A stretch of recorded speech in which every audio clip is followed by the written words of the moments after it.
Sziasztok! Megnézzük, hogy mi a helyzet azzal a személlyel, akivel már nem vagytok együtt, de te még gondolsz rá. Vagyis az Excel. Lássuk is, fogjunk is hozzá, hogy mi a helyzet azzal a személlyel, akivel már nem vagy együtt, de még gondolsz rá. Mi van ő vele? Mit tudhatunk meg az ő jelenlegi helyzetéről? Mi van ő vele?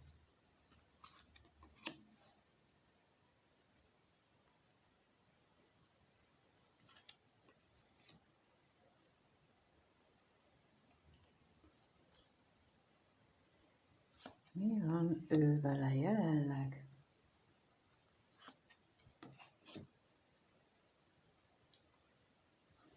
Kijött rá a gyermek, a gondolat, a katonatiszt, a szerencse és a lelkész.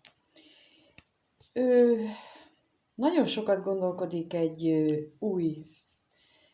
új dolgon, ami lehet például munka is, de lehet egy olyan távolság, egy olyan kapcsolat, ami jelenleg nincsen. Tehát nem a napjainak a része ez a kapcsolat, hanem valamilyen távolság, lelki vagy fizikai távolság van ebben a kapcsolatban. És nagyon sokat gondolkodik a szerencsén, és valamilyen mély lelki dolgokon is jár az ő esze. Igazából úgy tűnik nekem, hogy mind az anyagi világon, mind a belső lelki világán sok minden történik vele, de megkérdezzük, hogy mi az a gyermek itt, mit tudhatunk meg erről a gyermekről itt, mit jelent itt ez a gyermek lapja.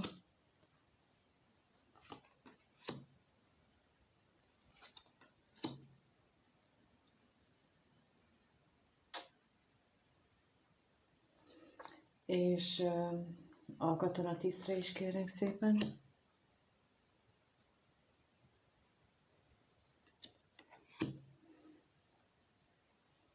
A szerencsére is kérnek szépen.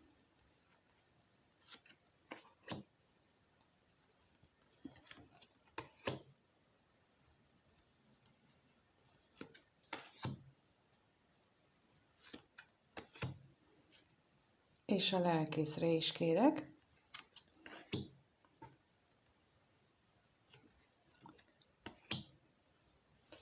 A gyermekre kijött a halál, az utazás és az özvegyasszony, és itt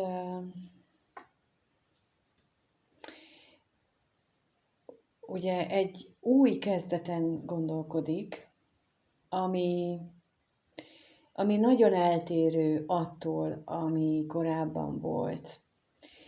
És ez attól annyira eltérő, hogy itt egy utazás van, méghozzá egy özvegyasszony felé lenne ez az utazás, akit nem tudjuk, hogy ki ez az özvegyasszony. Lehetséges, hogy egy tőle érettebb valaki, lehet, hogy egy olyan személy, aki nagyon közel áll hozzá, és lelkileg szeretne hozzá közeledni, tehát hogy fizikailag is közel van hozzá, de ő lelkileg szeretne közeledni, és a halállal ez azt jelenti, hogy ellentétben azzal, ahogyan eddig volt. Tehát eddig lehet, hogy távol voltak egymástól, de azt mutatják a lapok, hogy ő most nagyon szeretne közeledni. Legalábbis a gondolatai erről szólnak. És a katonatisztre pedig kijött a szerelem és a szerelmes nő. Tehát itt mondtam, hogy ő nagyon sokat gondol egy távolságra, és azt is egy olyan kapcsolatra, ami lelkileg vagy fizikailag távol van, távolnak érez. És egyértelmű így a szerelem és a szerelmes nő lapjával, hogy egy olyan kapcsolatra gondol, amiben neki ő tudja, hogy ő ott érzelmileg nagyon is mélyen érintett.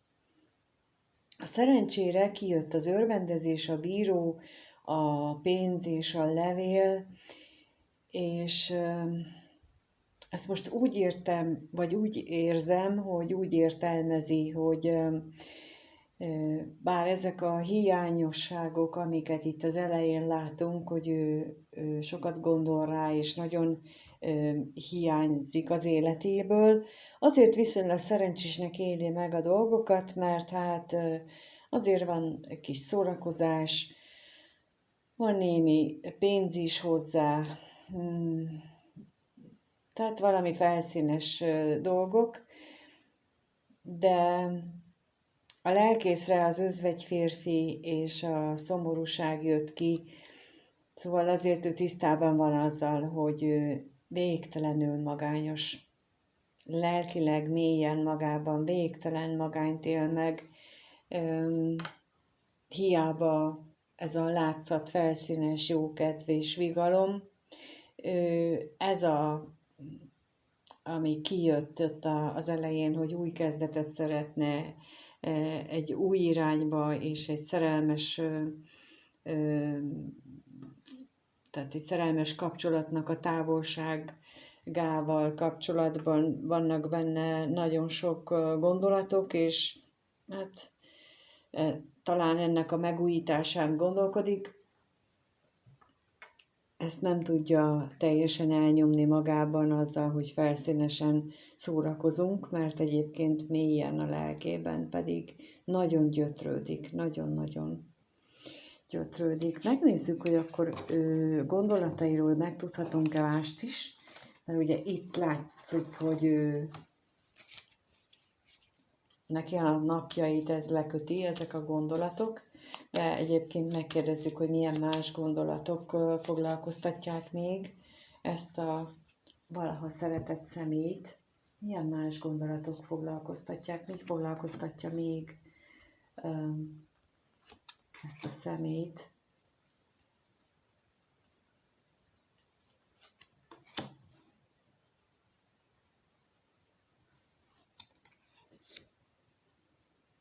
Mi foglalkoztatja gondolatait?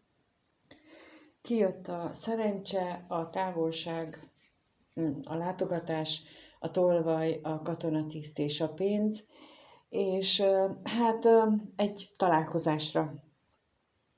Nagyon szerencsésnek érezni, hogy magát, hogyha egy találkozás összejönne, bár a tolvajjal nagyon kevés esélyt érez rá, szerintem nem is lehetséges a gondolataiban, és nagyon, nagyon nagy távolságnak éli meg tehát nagyon távolinak tűnik a számára az, hogy ez a találkozás, ez megvalósuljon. Mit jelent itt a szerencse a gondolataiban? Mire gondol ő szerencseként?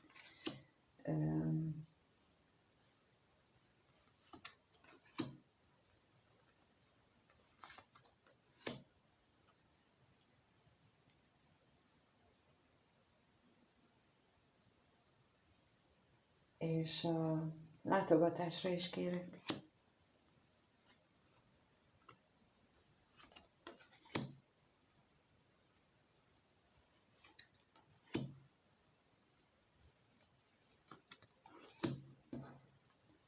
Kijött a szerencsére a szerencsétlenség, a betegség és a szerelmes nő, és a látogatásra pedig a ház, az özvegy férfi, a féltékenység és az állandóság, és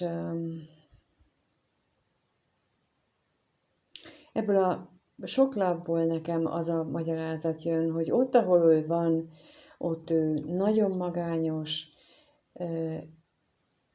állandósultak benne ezek a félelmek, féltékenységek, amelyek benne vannak, ebbe a magányérzethez társulnak. Ugyanakkor nagyon betegesen ragaszkodik ehhez a nőhöz.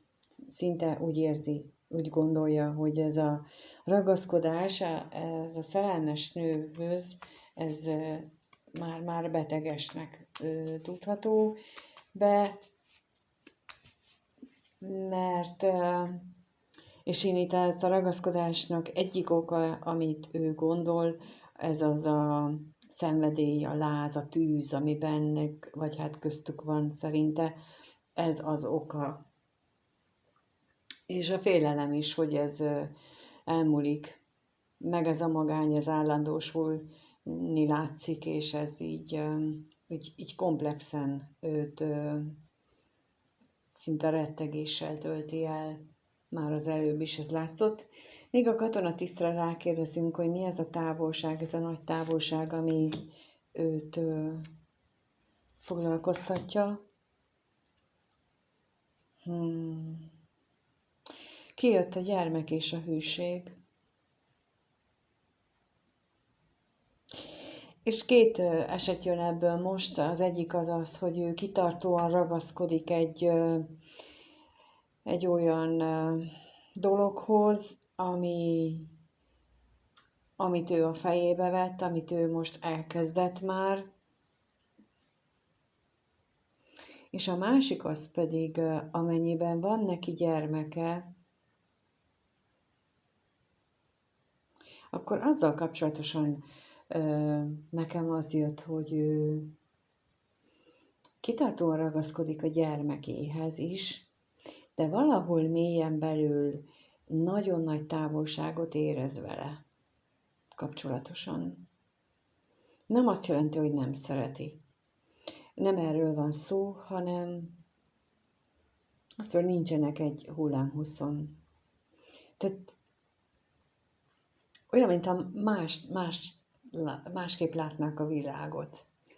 És most itt nagyon ez jön. Ez volt mondjuk az első benyomásom, amikor leraktam a lapokat, hogy ezzel a gyermektől ő nagyon eltávolodott, vagy nagyon más világban élnek, és a második gondolat volt az, hogy ő szeretne tartósan egy új irányt indítani,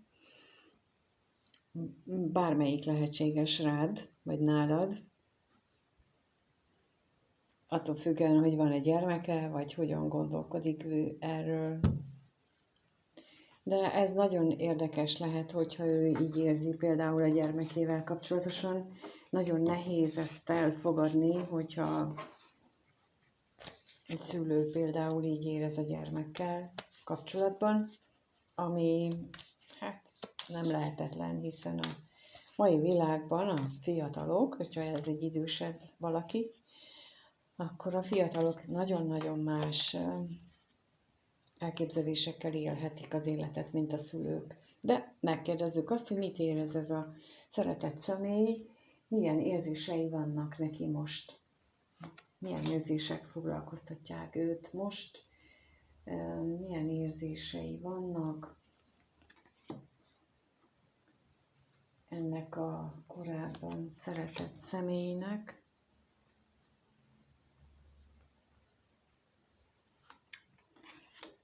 Milyen érzései vannak.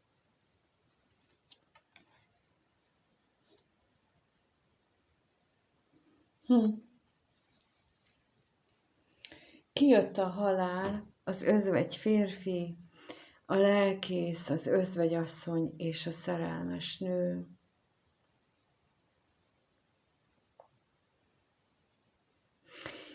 Megint kettő dolog jön, azért hallgattam egy kicsit, mert megint két dolog jön.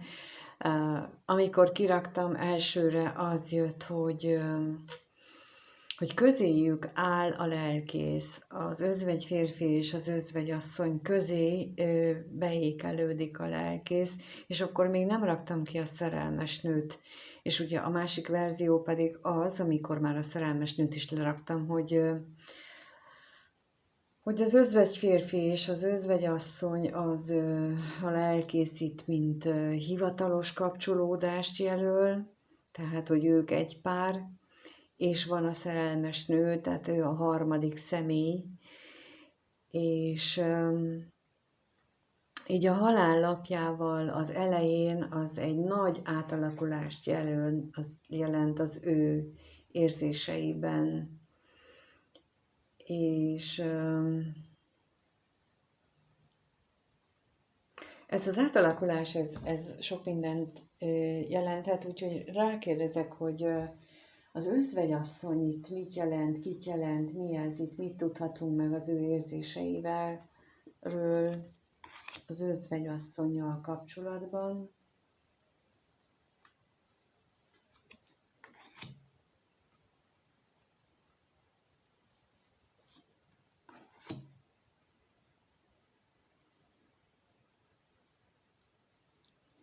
És a szerelmes nőre is rákérdezek, hogy ki ő, mi ő.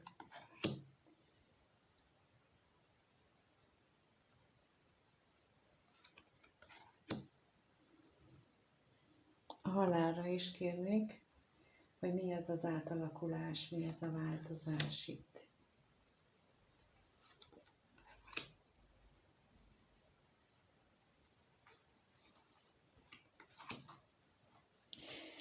Az özvegyasszonyra kijött a bíró, a vágy, a tolvaj, és abban az esetben, hogyha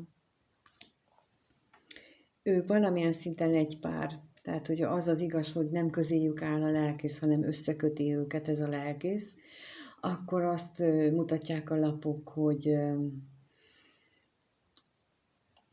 hogy a köztük lévő vágy az már eltűnt, az nincs meg. Ha viszont elválasztja őket ez a lelkész, akkor jelentheti azt is, hogy úgy döntöttek, hogy a vágyat félreteszik, és csak a logika mentén hozták meg a döntéseiket, valamelyikük, a nő vagy a férfi itt ebben az esetben.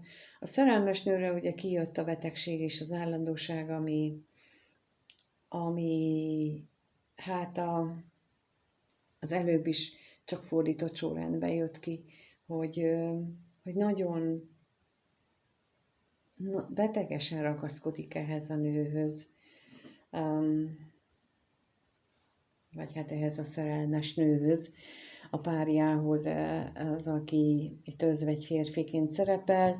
Ami átalakuló félben van, a halálra kijött a bosszúság, a katonatiszt és a szerencsétlenség, az pedig a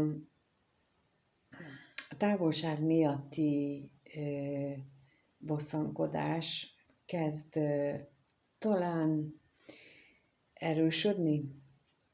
Inkább így gondolom, hogy egyre inkább zavarja őt, hogy ez a távolság, ami az érzéseiben megnyilvánul, a gondolataiban és a helyzetében is megnyilvánult már. Tehát, hogy ezzel a kapcsolattal összefüggésben neki ez a távolság érzése, ez egyre inkább eléggé zavaró számára. Jó, megnézzük, hogy veled kapcsolatban gondol-e még rád, esetleg te vagy az a számára a szerelmes nő, vagy kit jelöl itt a szerelmes nő, hát ha erre választ kapunk. Tehát veled kapcsolatban neki milyen gondolatai vannak, mit gondol rólad, hogyan gondol rád, mi az, amit veled kapcsolatban ő gondol. Erre kérünk most akire te most gondolsz, az a személy hogyan vélekedik rólad, hogyan gondolkodik.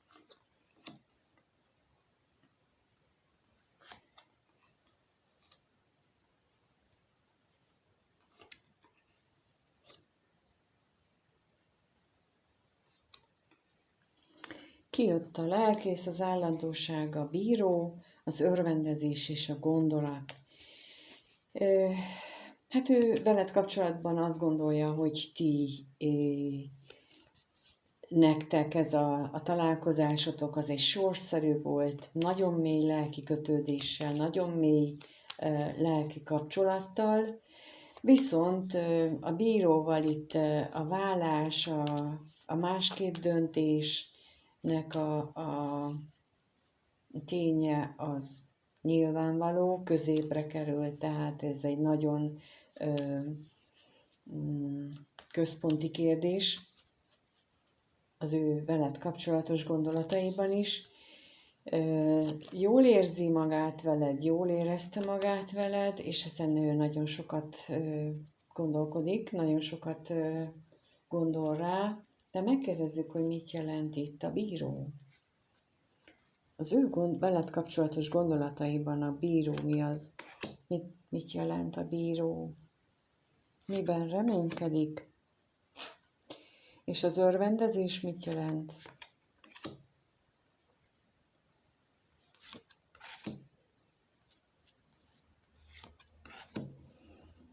És a gondolatai?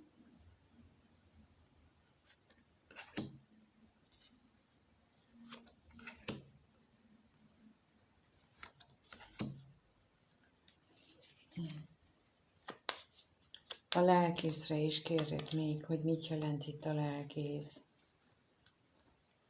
Milyen lélek kapcsolódásról gondolkodik. Aha.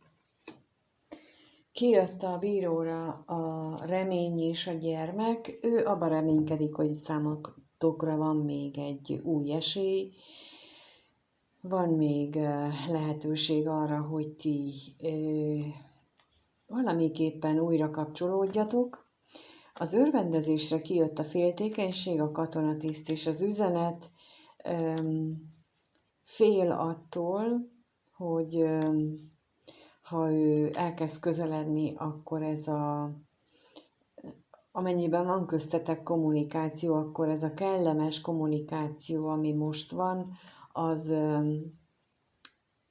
az kicsit nem jó irányba mozdul el, úgyhogy nagyon óvatosan próbálja ezt megoldani. A gondolataiban viszont ott van a hamisság, a látogatás és a ház, és ez olyan, minthogyha ő letagadná azt, hogy mennyire szeretne mondjuk egy látogatást tenni, talán a te otthonodban, így a látogatás és a házzal, tehát, hogy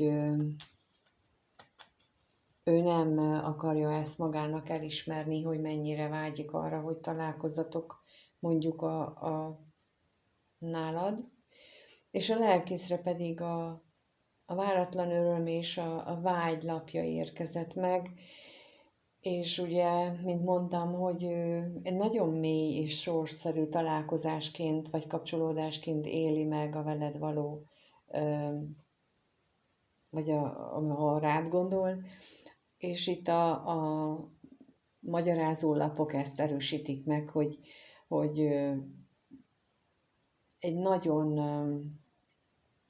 különleges, most ez jön, nagyon különleges vágyakkal teli találkozás volt a tietek, talán néhány esetben teljesen váratlanul érte őt, és még éri mind a mai napig is, amikor erre gondol, hogy ez mennyire furcsa volt a számára.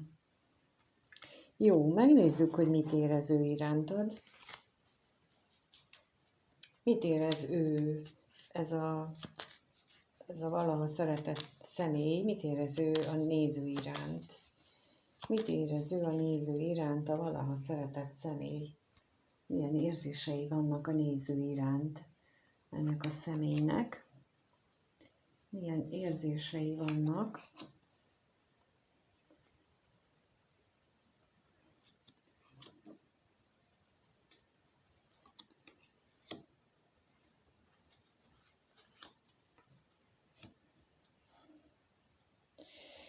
Kijött a váratlan öröm, a szomorúság, a vágy, a bosszúság és a tolvaj. Hát nagyon hirtelen, vagy időnként nagyon váratlanul rátől a szomorúság a veled kapcsolatban, ha arra gondol, hogy nem vagytok együtt, és ez ilyen nagyon előzmények nélkül, csak egyszerűen csak úgy rátör, hogy nagyon szomorú attól, hogy nem vagytok együtt. Ugyanígy rátör a vágy is, hogy legyetek együtt, vágyakozik utánad, fizikailag is, és ez az újra és újra feltörő vágyakozás, ez őt nagyon bosszantja, ez őt nagyon zavarja, nem tud vele mit kezdeni,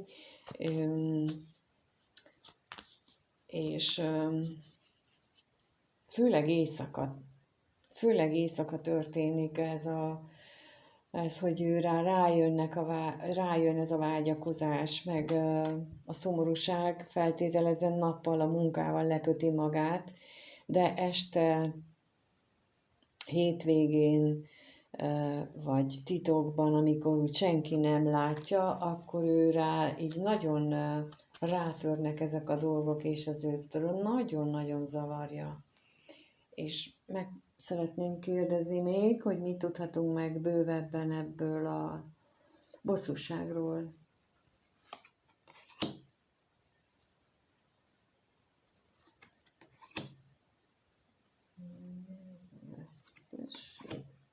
És a tolvajról.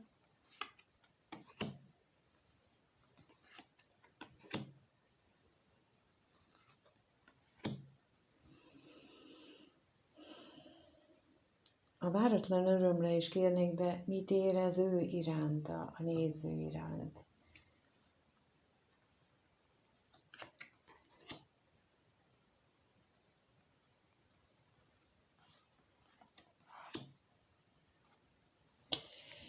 A bosszúságra kijött a pénz, a veszteség és az állandóság. Igen, tehát azon bosszankodik, hogy amikor eszébe jutsz, vagy ez is az a vágy, az a érzés rátör, akkor ez elementáris erővel tör rá, kiegészítve egy nagy hiányérzéssel, és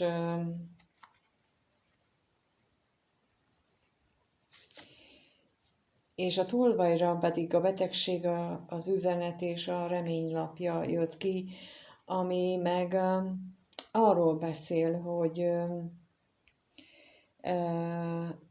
nagyon szeretne erről veled kommunikálni, és reménykedik benne, hogy ez létre is fog jönni. És a váratlan örömnél pedig a hamisság és az özvegyasszony jött ki, ami egy önbecsapást mutat számomra. Egy olyan önbecsapást, hogy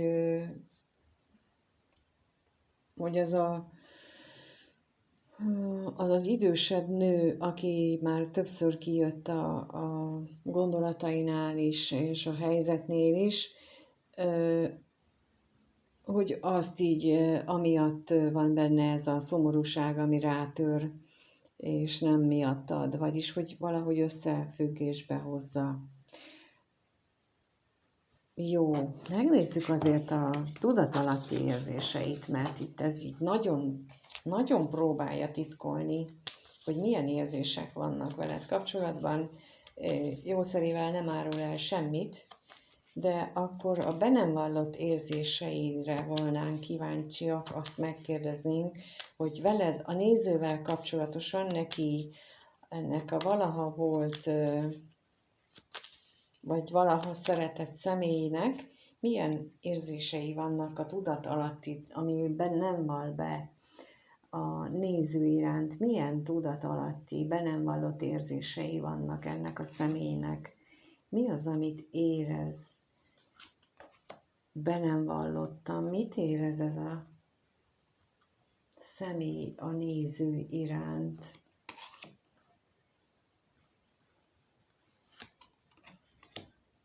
Mit érez a néző iránt?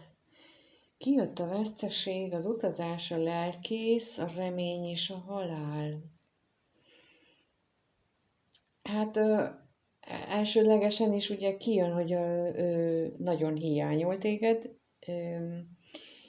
és reméli, hogy valahogyan benne ez lélekben feldolgozásra kerül ez a dolog, köztetek, hogy ez a szakítás, vagy ez a különlét, és reménykedik, hogy valahogyan képes ez átalakulni. De akkor mit tudhatunk meg itt a lelkészről?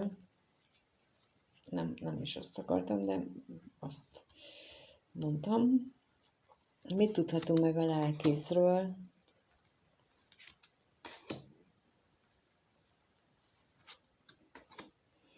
Háza, a féltékenység és a gyermek, és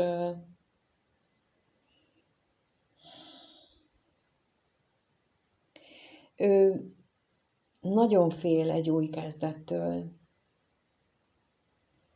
Nagyon stabilak a lelki, ez a mély lelki veszteség, amit veled kapcsolatban megél, de nagyon fél egy új kezdettől. És mit jelent itt a halál?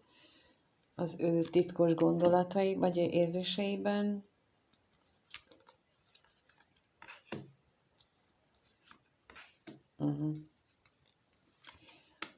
Itt is arról beszél, a kevés pénz, a váratlan öröm, az ellenség és a pénz, hogy ő nagyon bizonytalan abban, hogy sikerül legyőzni ezeket az ellenséges, ezeket a körülményeket, amelyek őt gátolják veled kapcsolatosan.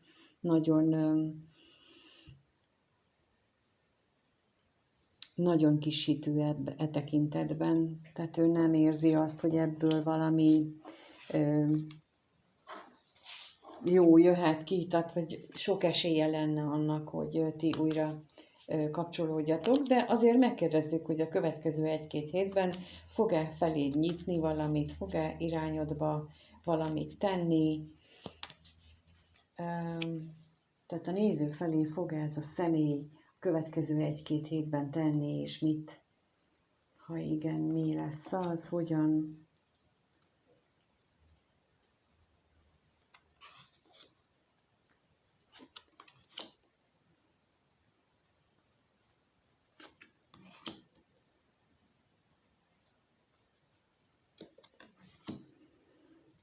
Kijött az üzenet, a gyermek, a kevés pénz, a katonatiszt és a szomorúság, és ebből nekem az jött, amikor már raktam ki, hogy sok esetben lesz kommunikáció, egy teljesen újfajta kommunikáció, lehet, hogyha eddig indulatosabb volt, vagy akkor most kellemesebb hangvételű lesz, ha eddig zárkózottabb volt, akkor most nyitottabb lesz, tehát egy újfajta kommunikációt érzek, viszont a kevés pénz és a katonatiszt lapjával azt is érzékelem, hogy talán csökkenni fog a köztetek lévő távolság, ezért is gondolom, hogy a kommunikációban is egy jelentősebb változás következik be, mert nekem itt úgy tűnik, hogy ez a távolság, ha a lelki távolságra gondolok elsősorban, ez valamilyen módon csökkenni fog, és a szomorúság lapjával pedig úgy tűnik, hogy nem lesz ez azért olyan vidám beszélgetés, ami köztetek lesz.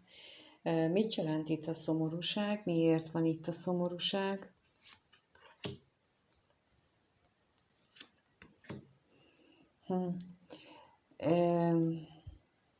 És a kommunikáció, az üzenetre is kérnék még.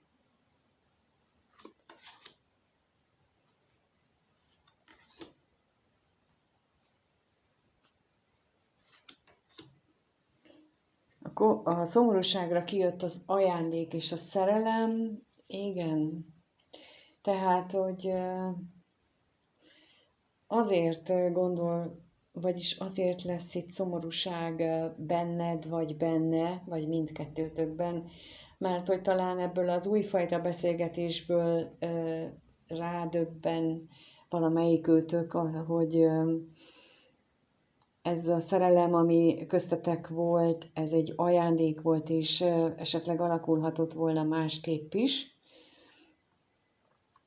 hogyha mondjuk akkor már ilyen módon kommunikáltatok volna. Mert az üzenetre viszont kijött a levél, a veszteség, a halál és a gondolat, és hogy Ebből is azt érzem, hogy nagy esélye van sok esetben annak, hogy lesz itt kommunikáció, a szándék biztos, hogy itt van, hogy beszéljetek, és megint a halál, hogy egy teljesen más módon, egy teljesen átalakult módon beszélgessetek egymással, mint ahogy eddig tettétek.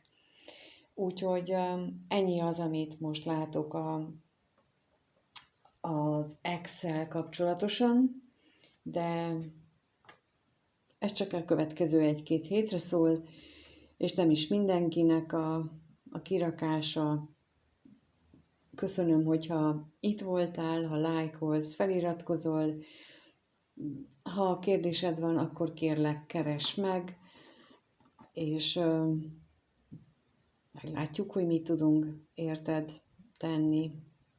Tehát mindenkinek minden jót kívánok, és köszönöm, hogy itt voltál. Sziasztok!